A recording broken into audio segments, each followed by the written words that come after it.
So Ruby, my first question is related to your book in the sense that it's related to your podcast, which shares the name of your book. So in addition to being an author, you're also the host of a podcast which you started in 2019. It's called Sober Curious as well. And you've done some recent interviews that I think provide an interesting kind of first way into the topic. So earlier this year, you spoke to Laura McCowan about the parallels between addiction to alcohol and addiction to social media. Last year, you spoke to Anna Lemke about how that beyond social media, we live in an age where anything can become addictive: drugs, food, news, gambling, shopping, gaming, texting, sexting, Facebooking, Instagramming, YouTubing, tweeting.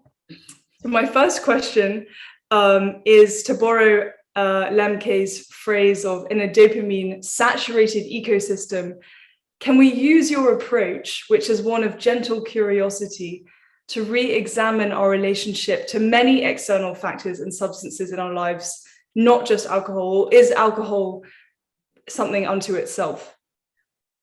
Alcohol is something unto itself. Alcohol as a substance, not just the physical substance, but the mythology that alcohol has in our lives is very specific, I believe. But the overall approach of Sober Curious, I think, can be applied to any substance or behavior which feels like it has a hold over us, or that we would like to re-examine our relationship with. So yeah, alcohol, like I said, it's a specific substance which has a specific chemical makeup that interacts with our system in a certain way. It's highly potently physically addictive, which given the ubiquity of the usage of alcohol, I talk in Sober Curious about how I have come to believe that anybody who drinks on a regular basis is, just maybe a little bit addicted to alcohol, and that doesn't have to be a problem even. It's quite normative to become addicted to alcohol on some level. And beyond the physical properties of the substance, it is also, like I said, just so culturally and socially accepted to the point that it's expected. Beyond even being accepted, it's expected of us to drink a lot of the time. And so that the cultural properties of alcohol and the way that we consume it and are encouraged to consume it, combined with the physical, like chemical makeup of the substance, lend it a very specific, bring very specific challenges in terms of disentangling ourselves from our attachments to alcohol.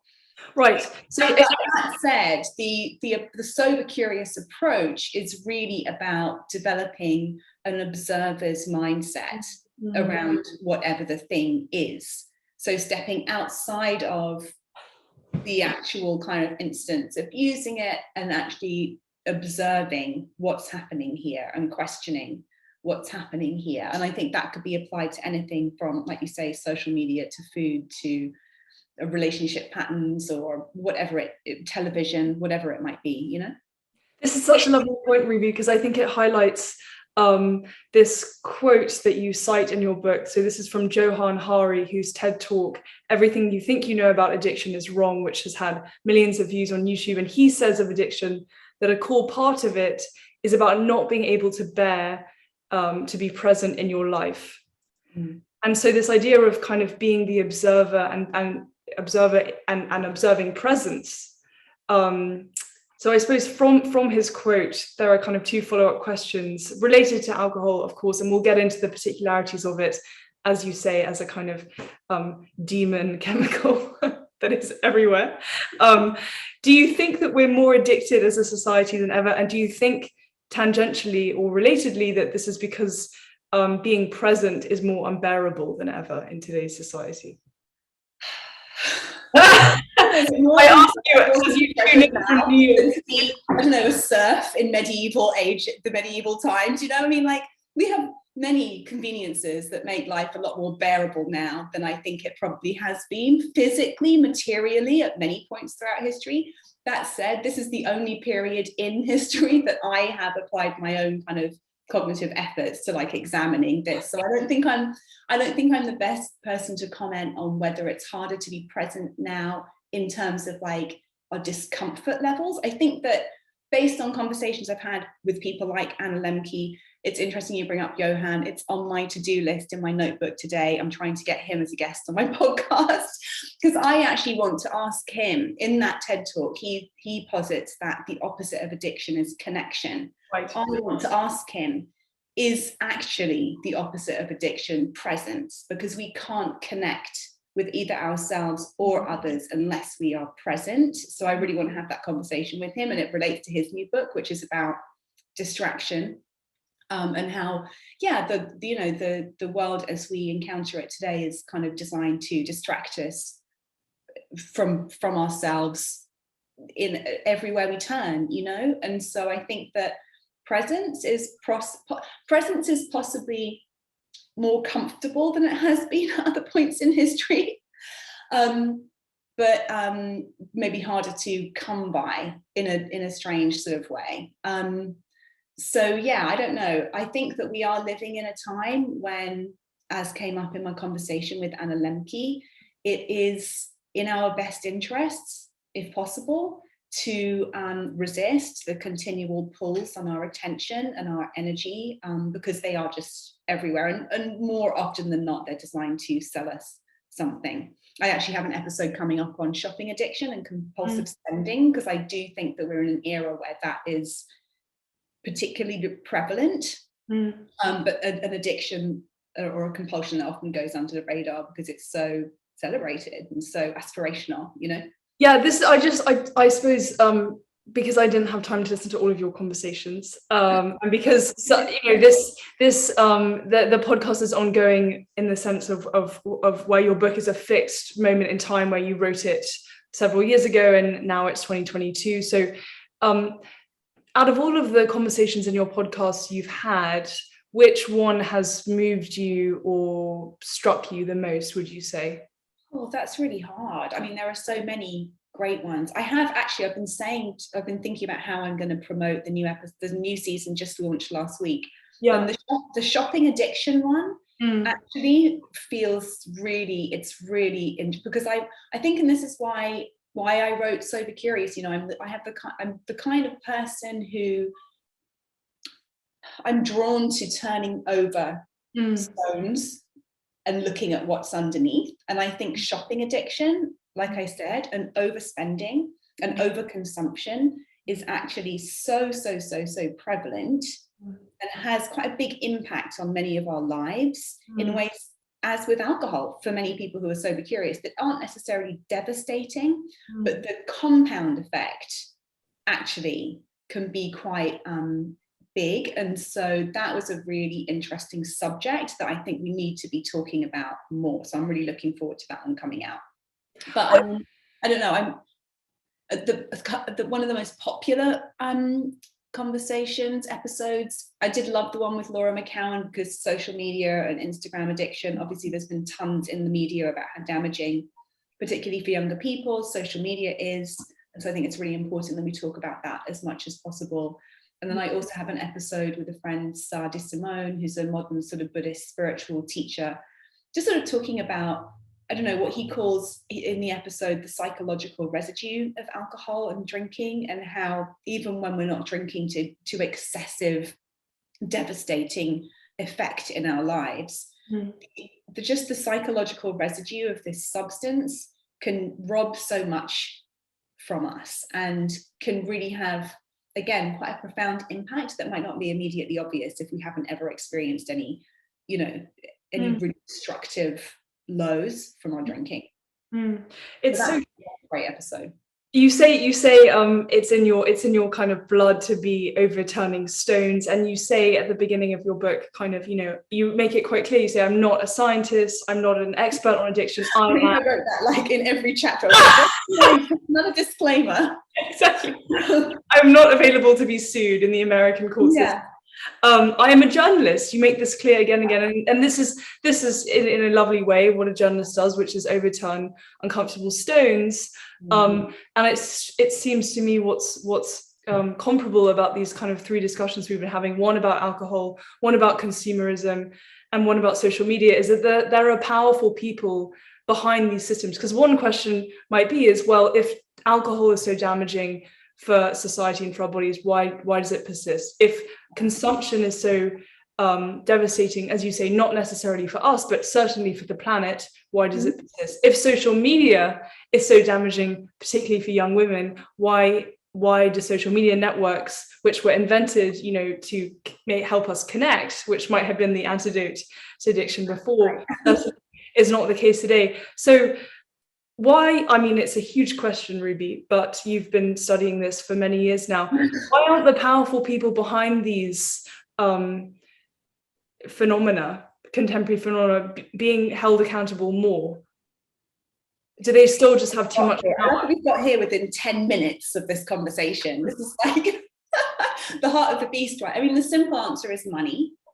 But then the answer beyond the money question is, well, where does greed come from, right? What drives corporate greed? Ultimately, it's individual greed. Where does individual greed come from? A feeling of emptiness, a feeling of I'm not enough, I don't have enough, I will never have enough.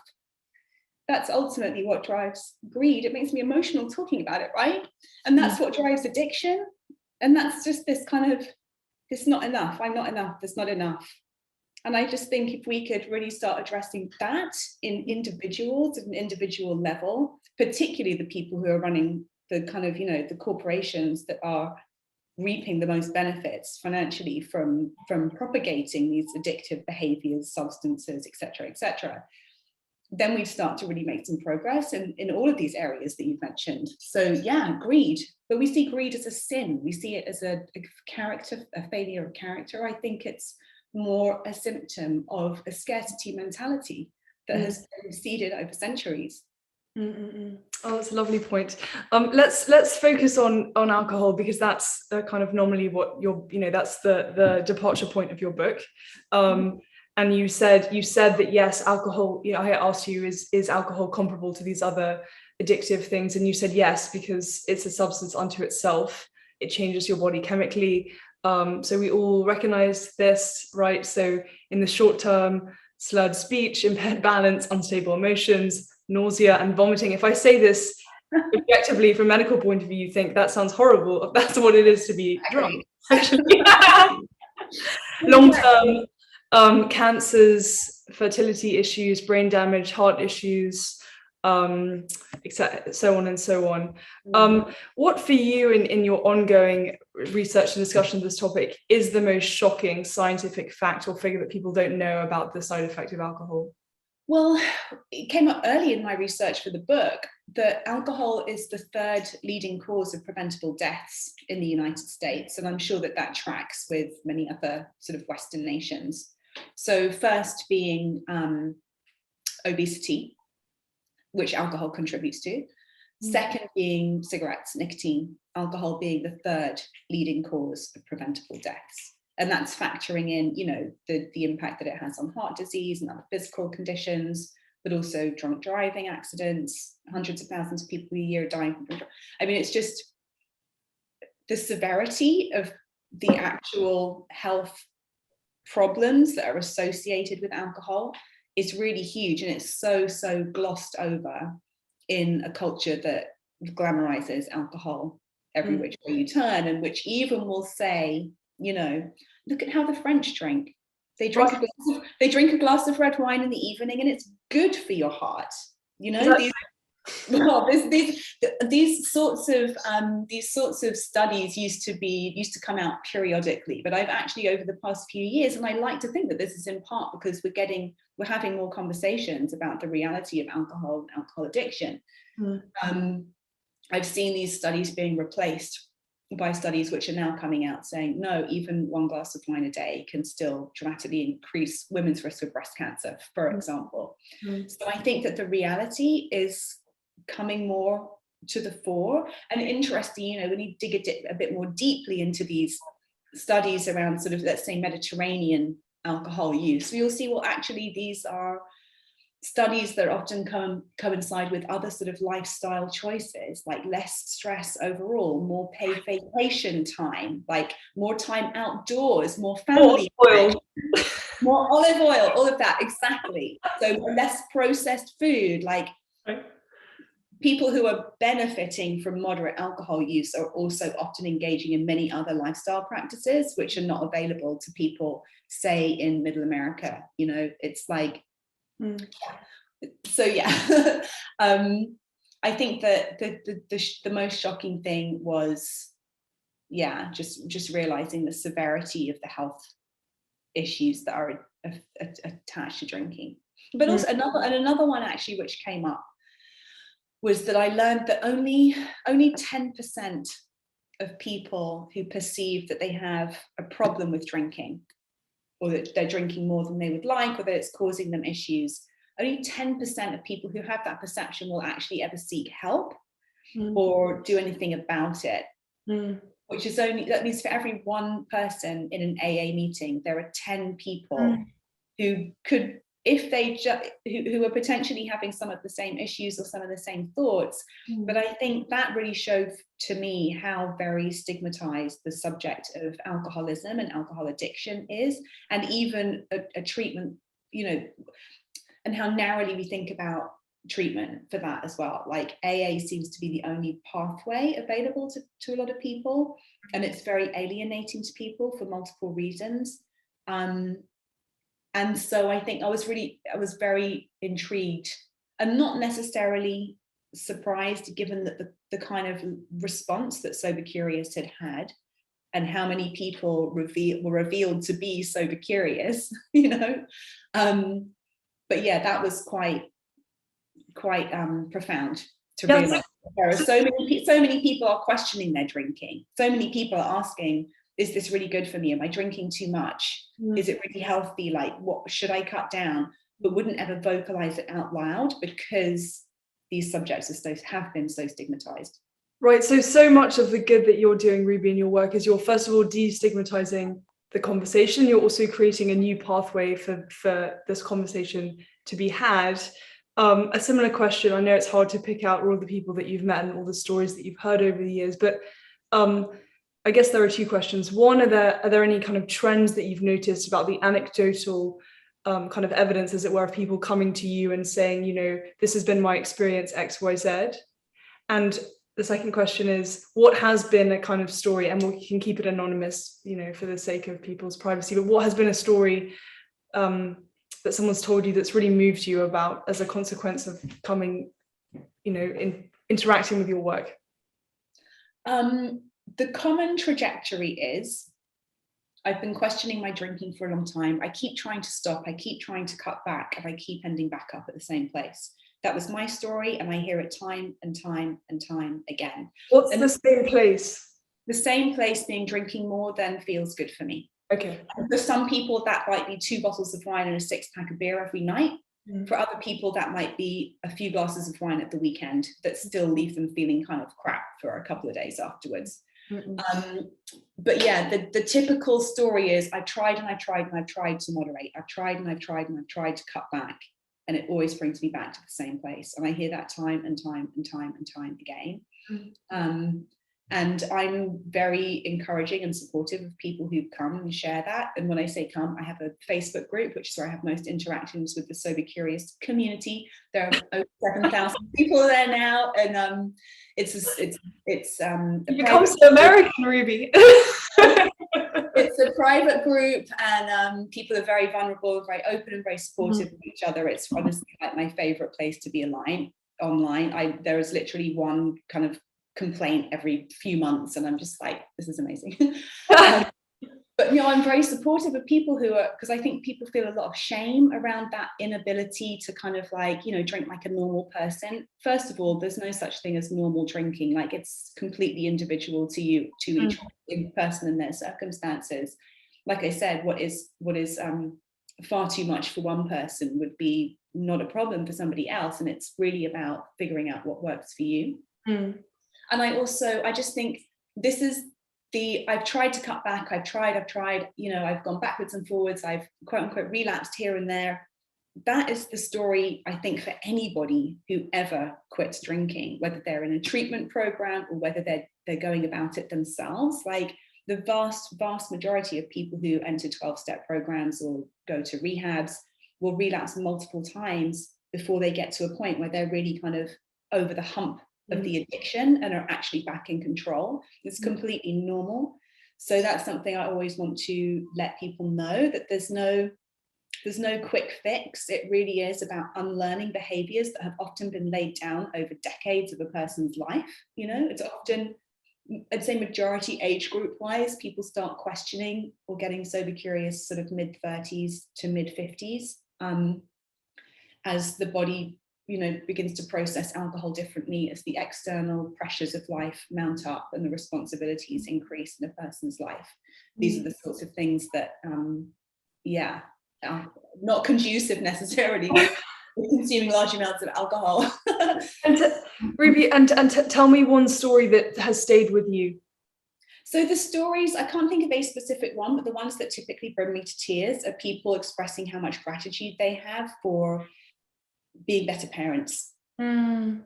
People with young kids who, when they remove alcohol, realize how they have not been present with their children, and how, you know, you're getting me so emotional.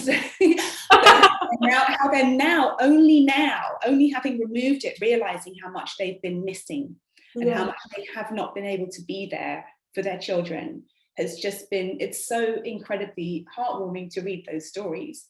You know, and just to think about the knock-on effect that will have in their children's lives, their children's lives. It's just, It really is. And so much of what your book is asking us to do, and so much of the work you do asks us, is to go to these really deep kind of emotional places and to go to these states.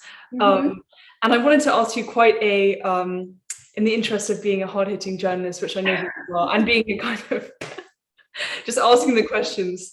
In the chapter Getting High on My Own Supply, which is essentially, you know, that alcohol gives us, well, I'm going to quote you here. So you say, some of the higher vibrational feelings states that I used alcohol to attempt to access were relaxation, amusement, connection, pleasure, and transcendence. And then you write, the good news is that I experienced all these highs and more as a sober, curious person. I pulled out another very particular state people in the audience, I think, will all recognize, which is this blurry, who gives a fuck mindset that you have during the hangover after the drinking. Is there any, you know, don't feel constrained by your work, you know, please feel totally honestly to reply here, but is there any positive feeling or even kind of weird, blurry experience that alcohol provides that simply cannot be replicated by breath work, writing, yoga, sex, or club soda? So alcohol is essentially an anti-anxiety medication in sugary liquid form. Sugary green liquid form. Right. And so I have, in the past couple of years, obviously this has been a very challenging period in human history. Yes. I spent the majority of the pandemic in New York, confined to my apartment, surrounded by protests happening. It's been intense. And although I identify as a non-drinker now, there were a couple of times during that period where I had a glass of red wine, half a glass. And what I experienced in those moments was just an unclenching and a sense of separation from the all-consuming anxiety that I believe I wouldn't have been able to get with another substance, maybe a Valium pill, right? And so that, for me, you know, I can't remember if it's in that chapter, somewhere I talk about what this is not necessarily about saying alcohol is good or bad or right or wrong, right? It's about saying, is this an appropriate substance for me in my life? And if so, under what circumstances would it be an appropriate substance? And so I think for me, I've maybe got to a place where, like, in times of extreme emergency level anxiety, half a glass of wine, just to kind of allow my system to settle and let me breathe for a minute. It might be a time when I would pick up half a glass of wine. It might be a time when someone else would have a Valium, for example. For me, out of those two, I think probably alcohol feels like the lesser evil to me. Not to, shame anybody who's using medications, but just from my physiology and for myself, that's probably what I would choose. Yeah. And that's very interesting to me, because when I was a drinker, I never used to drink to address stress. I was a drinker who would drink to amplify good times, good feelings, high times. I would drink to celebrate. In fact, when I first started stepping away from alcohol, my best friend would say to me, "But you don't have a problem. You only ever drink to have more fun." And there were definitely times when I was going through very stressful periods where I intuitively stepped away from alcohol because I wanted to be able to actually grapple with what was in front of me. Right. So it's interesting to me now to think that the time I might use it would be in a time of just kind of over anxious state, but definitely not. When, as I mentioned, maybe half a glass of wine, as soon as I felt myself begin to get like out of it, or not fully cognizant, I wanted to stop. I had no desire to get out of it. It was more the physical, just kind of feeling of a breathing out feeling, like an unclenching. And so that's the only, it's very hard to without some kind of a substance, achieve that unclenching. Unclenching, there you go, that's the thing. Okay, good. That said, if I have more time, going for a long walk in nature can provide some unclenching. I don't always have access to nature. I don't always have 2 hours in my schedule to be able to do that. I actually recently moved to Florida, and I now live a 15-minute drive from the beach. And I have noticed, actually, at the end of a long day, to walk along the beach for 15 minutes has that sort of just kind of breathe out, like shoulders come down, that sort of, but I'm obviously extremely privileged to be able to have access to that. So, yeah. I want to, I have so many more questions, but let me ask another. Okay, so I mean, this is related to the pandemic, in the sense that you wrote Sober Curious in 2018, and you wrote the Sober Curious Reset in 2020. As you say, the pandemic arrived, many protests arrived. We're now, we know that the climate crisis is happening, but in America, there are huge heat waves. There was this huge heat wave in France. There are huge droughts in Africa. India faced some of its highest temperatures ever this spring.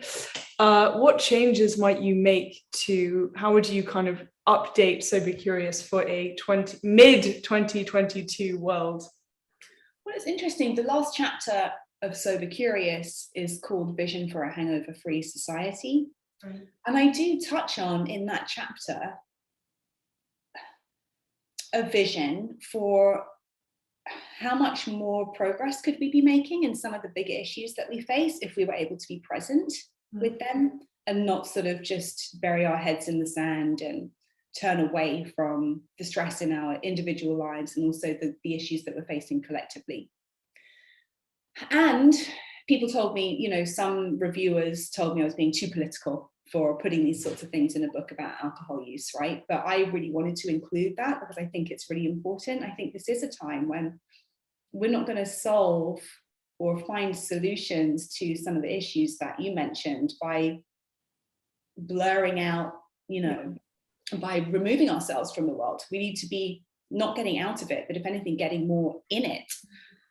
And so I don't know. I don't know if I would change anything, actually. I think that chapter does a good address of planting that seed. And at the same time, I don't know if it is the job of that book, of the Sober Curious movement, to primarily be about that. But I think it is, it's woven throughout the podcast interviews that I do. It's a part of the message. It's in the subhead, like unlimited presence, Being present in our lives ultimately means being present with all of that. And so I think it's part and parcel of being sober curious, means sort of being curious about like, what am I numbing out from, the personal stuff and the collective stuff, And for you, Ruby, you talk a lot about meditation in the book, and you yourself, I believe, meditate. Are there other ways to achieve presence, or is meditation for you the best way? Well, I mean, meditation is just like exercise. It's like working out, right? For me, presence is almost like a muscle. And daily meditation helps kind of exercise that muscle. It's not like I am more present while I'm meditating.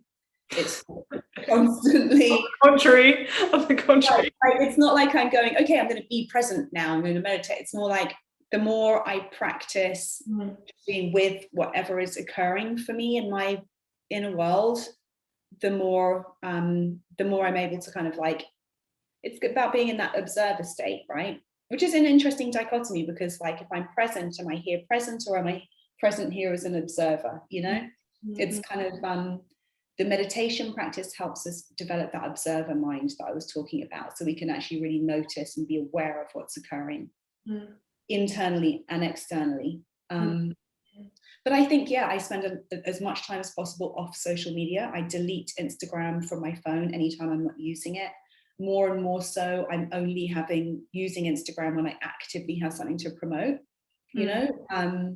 So while the podcast is airing, I'll be on Instagram a few times a week, just kind of sharing that. But other times I'm just not really interested in being there. I want to be present for my work, for my clients, for my family, for like the people who are in my life, and for my actual experience, you know. So I do try and spend as much time off social media. The phone, though, I'll find myself sitting on the sofa just picking up my phone, looking at my apps, like going, what should I look at? What should I look at? I don't even have exciting apps on my phone. You know what I mean? Like, I'm looking at the dry cleaning app. What are the prices? It's just like, it's so hard. Yeah. But I do think, and this is why I want to have Johan on my podcast to talk about this and maybe get some more strategies. But I think that social media and technology in general it robs us of so much presence. Yeah, as you say. Well, I also wanted to offer, so I mean, it's really interesting, right, this, as you say, the dichotomy of how do I be at once totally present and also cultivate this kind of third party observing, almost, it is also a kind of presence. And you talk about in the book towards the end the importance of non-attachment and not clinging to things, which kind of from a Buddhist perspective is really important. And so maybe we can apply that here, which is to say, you can be totally in the world and be enjoying the pleasures of the world, because there is so much to enjoy, but not being attached to yourself doing it. So enjoying it, but not being attached to that enjoyment, if that makes sense. Yeah, well, it's this concept, right? If we have the kind of the ego self, and then the sort of, we used to call it higher, some people call it higher self, but like the kind of the self. I sort of think there's the ego and the self in a way, and the ego is like the person we are in the world who's interacting with all these things and people and thoughts, and then there's the kind of essential self that is just ever present. And I don't know, I think being operating from that place as much as possible, which is not always appropriate or possible, but at least to balance out, you know, the amount of time that we spend in the kind of grasping egos stuff, grasping, doing, consuming, you know, stressing, anxious, like mind, basically. So these are big spiritual concepts that don't really, I don't know, there are many obviously different belief systems that kind of try to explain them, but I sort of just try and approach them intuitively, you know, based on my own experience. As you were saying that, I was just trying to imagine what the higher self's Instagram page would look like. It doesn't have one. Of course it doesn't have one. But this gets to my last question, but we have two great questions in the chat. I would encourage anyone to post questions in the chat, because it's a lovely way for Ruby to get to know our audience and for you to ask personal questions or broad questions and so on. And so we'll turn to the chat imminently. I have more, so if we don't get them, I have I always have more. This exact point, Ruby, highlights a point that I imagine might be difficult for you to reconcile, or I'm curious how you reconcile it, which is to say that you also have the Numinous, which is a website and kind of a place of content. It was formerly an online magazine. Now it's a self-publishing imprint.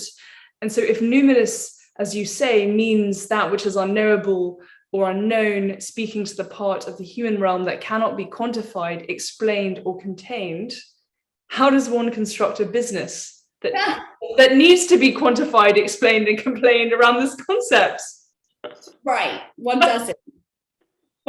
I pivoted. So the numinous, I launched the numinous in 2012.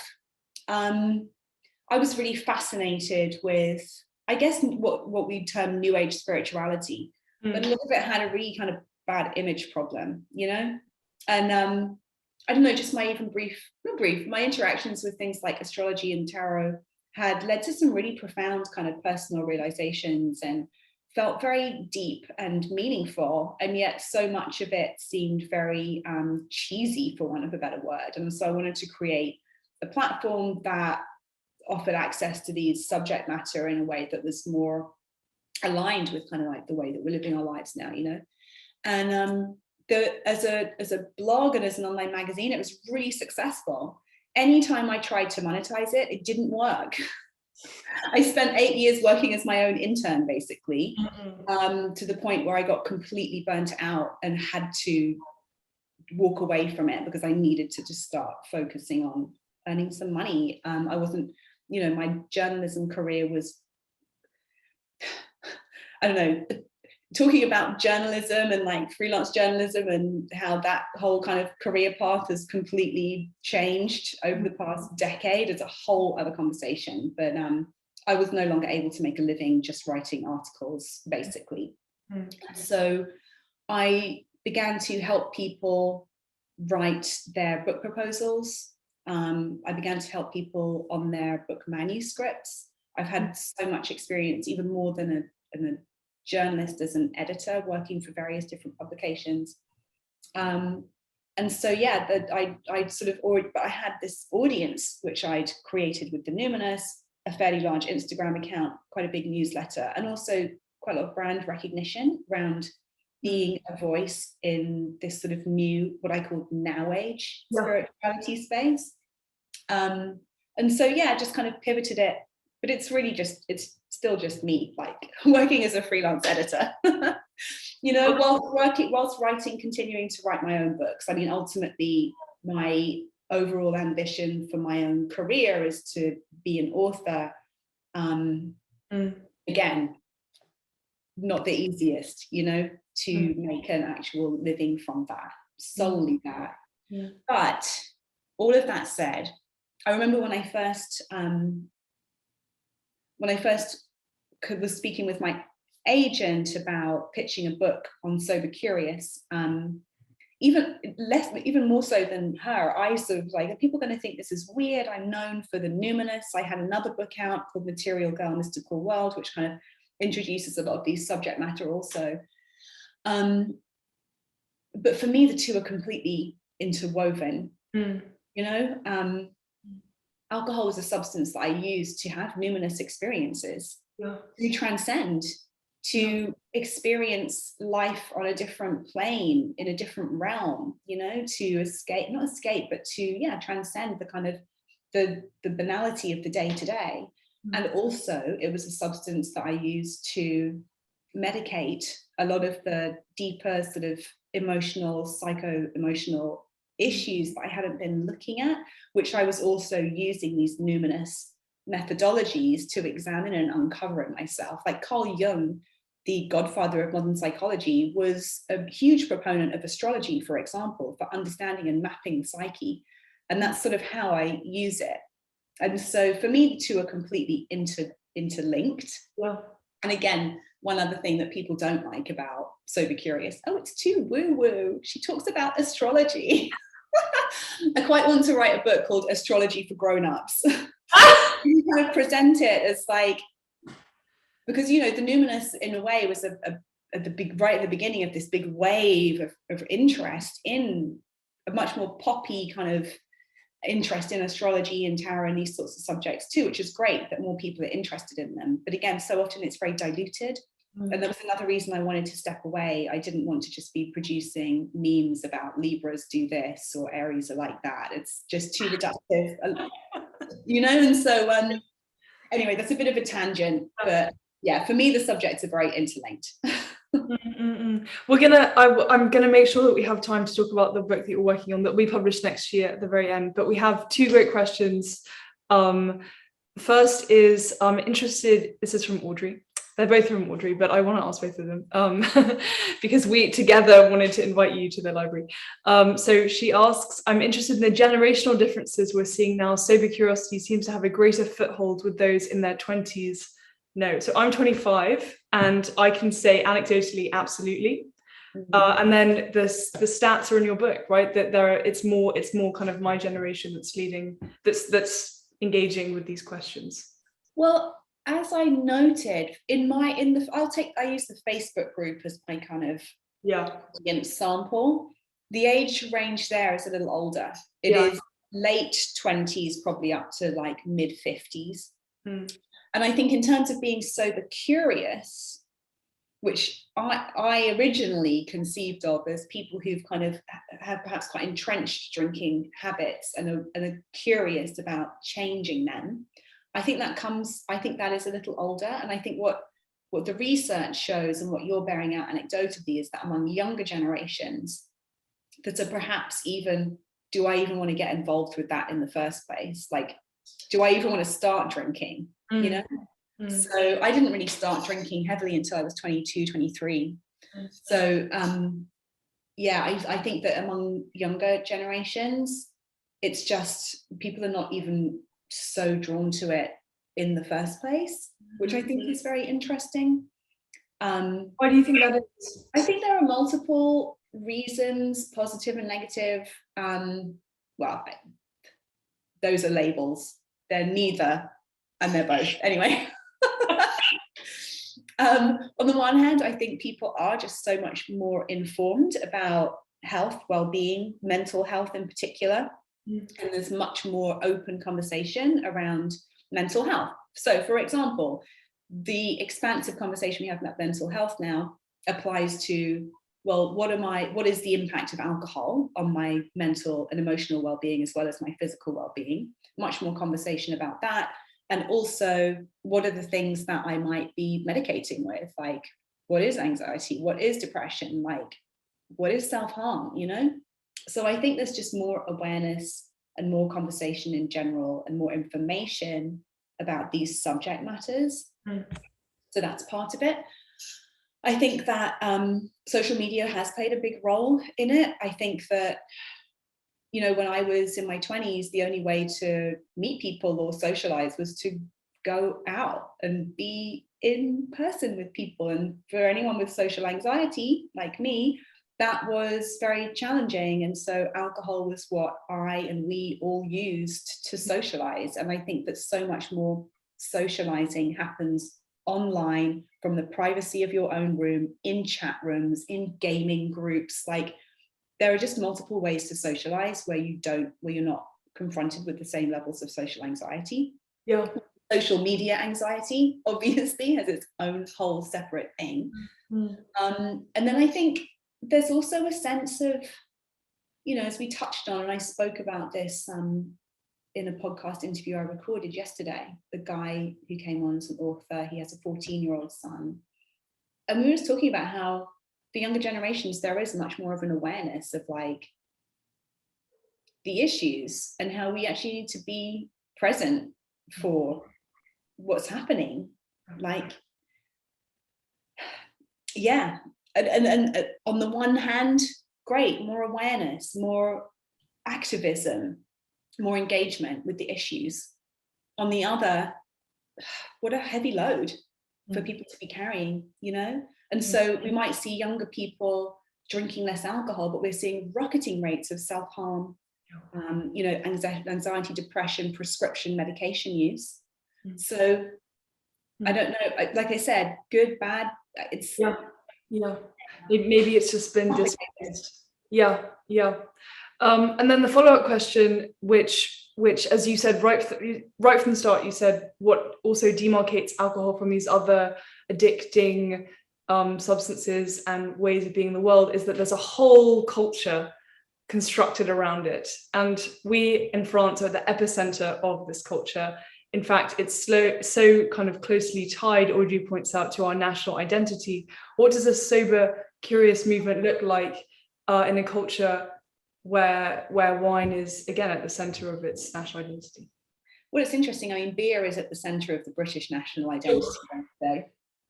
And martini, and everything else. I mean, as I experienced, like bourbon at the center of the American national. So I think that many cultures have alcohol at the center. But I do hear what you're saying. And interestingly, I have another podcast episode coming up.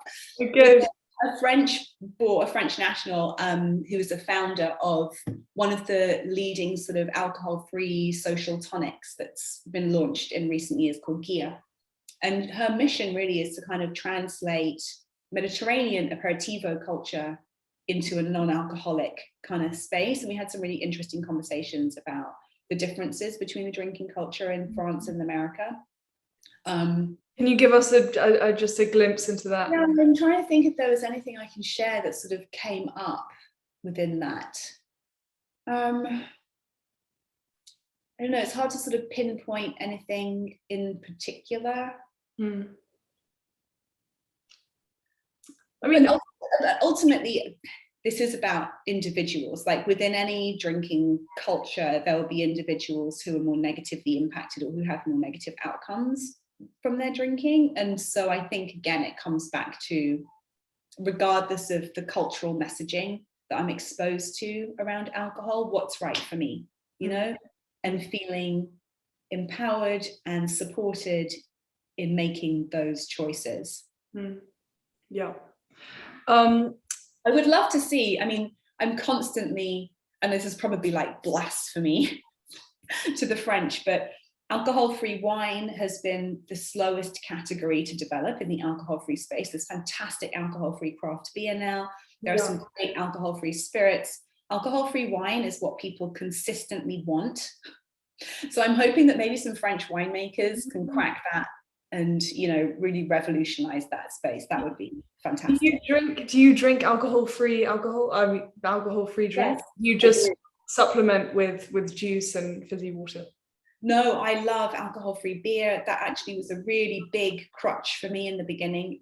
When I discovered alcohol-free beer, especially if I knew that a pub served it, I could go and hang out with my friends. It was it was such an amazing placebo. And I really enjoy them. There are some really, really good ones now. So yeah, I do. I'm a fan of those alcohol-free substitutes. Yeah, because it's the same kind of thing. I think if you're vegetarian or if you're even vegan, and then somebody will says, well, here's a meat-free hamburger. You know, either you say that's so fantastic, that's what I've been missing for the last 2 years, or you say the reason that I'm a vegan is because I never want to look and think about the idea of meat again. Yeah, and it's very personal. Yeah. And so for some people, those alcohol-free alternatives can be kind of triggering. That hasn't been the case for me, and a lot of people in the group I know enjoy them also. And it's interesting, isn't it? It's like I'm 90% vegetarian, and I don't like those fake meat products, but largely because they feel so processed. Yeah. I don't want to eat something that looks like a hamburger. I just don't want something that's made of like wheat gluten chemicals. Yes. I'd rather have beans, a bean burger. Give me a bean burger. A bean burger and a non-alcoholic beer. Yeah, perfect. On the beach in Florida. I mean, that's how I'm going to be picturing you from now on, Ruby. That's basically, that's me. You've got me. That's me. You mentioned that your main identity, because you do have all of these kind of different identities. You're a podcaster, an editor, and you said, you know, really your main identity is a former journalist, writer today. And so I really wanted to ask about your new book called Women Without Kids. We published next year. I'm very curious about this because I see parallels between not the decision not from the point of view of kind of mainstream society, the decision between not having children and not drinking, in the sense that both go against the dominant expectation of society. They break with the kind of prescribed social structure expected by society, and they raise and make other people feel uncomfortable for their decision to have had children or for their decision to be drinking. So tell us about the parallels that you see, and tell us about your new book. Well, I'm really glad you see those parallels, because again, when my agent and I were pitching this book, what I heard repeatedly from publishers, but Ruby writes about sober curious. Her audience is sober curious. Anyway, this is another with social media. You just get pigeonholed, you know. I'm like, no, over my 20-plus-year career as journalism, I've written about hundreds of subjects, actually. It just so happens that Sober Curious is one that lots of people have seen. But anyway, bugbear aside, yes, I suppose it goes back to that. You know, why did I even become a journalist? I have an investigative mind, and where I see something that's not being spoken about, but that apparently appears to be affecting a lot of people's lives, I'm curious. I want to know why, you know. So I do think there is that. I was speaking to my mum about this, sort of just noting how, whoa, these decisions, so many of these decisions that I've made for myself that are right for me are deemed wrong, or are deemed, will put me on the outside looking in, put me in the out group, you know. And I suppose part of my wider mission is to help people feel less othered in making what are the right choices for them. I think we've got a very binary idea around women without kids. We'll often see people who can't have kids as sort of very sympathetic. This is sad, what a shame, how horrible for them. People who won't have kids or have chosen not to, well, they're just selfish, career obsessed, like, miss the point, what's going on there? You know, there's this very binary, and oftentimes, I'm not even going to call it a decision. The circumstance of being a woman without kids has so much behind it. It's so individual. And so I wanted to, you know, this is against the backdrop of this huge global reproduction slowdown. We're seeing birth rates just kind of plummet in multiple nations all around the world. And so often we hear this alarmist, this is awful, this is the end of society as we know it, women had better get on with having more children. And I'm so curious, the anthropologist in me is curious. I mean, no, this is a huge evolutionary shift for womankind. Can we not see this? What's really going on here? So I've done a really deep dive into all of the factors that are impacting women's reproductive outcomes, regardless of whether we see them as choices or not, and looking at how those factors have combined to lead us to this place where there are more and more women without kids who still feel like the outsiders. You know, I want to recognize that I'm calling us an unsung sisterhood, so that we can, feel more supported in all of the choices that have made us women without kids. I have a question that I also think a really easy response to your publisher is that you say my audience they're clearly curious. They're curious. So anything that I want to write about, they'll want to listen to. Just kind of in the final minutes here, Ruby, what for you has been most surprising about this research? And maybe possibly kind of coming up, I want to kind of preview tomorrow's event, which is going to be about bias, but what have you felt that your own kind of biases have been challenged over the course of your research? With Sober Curious or Women Without Kids? No, with your new book, yeah. I don't know if my biases have been challenged. I challenged myself to be as unbiased as possible. Okay. To really challenge any assumptions I had, and to really look at the individuals, and beyond that, to look at the forces that are shaping our individual experiences, you know?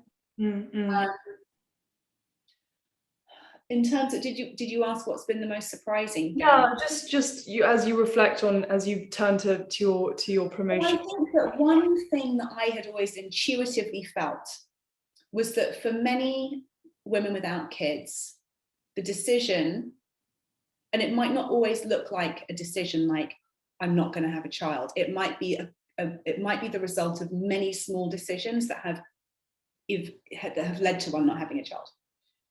I really had the inkling that there might be an unconscious desire to not replicate patterns of dysfunction in one's family, and then beyond that in society. And that has been borne out by my research. I did an online survey. I had 160 people respond, and a large majority cited having had a dysfunctional family background for being a part of the reason that they had decided they had pursued an alternative path to motherhood, let's say. And so that was really fascinating, because then when we map that against what's happening globally, and we look at what has happened to family systems globally, again, due to some of the larger kind of factors that are fueled by corporate greed a lot of the time, it's a huge conversation. We've got a couple more minutes here, but suffice to say, this book's going to be a real conversation starter. Good. Yeah.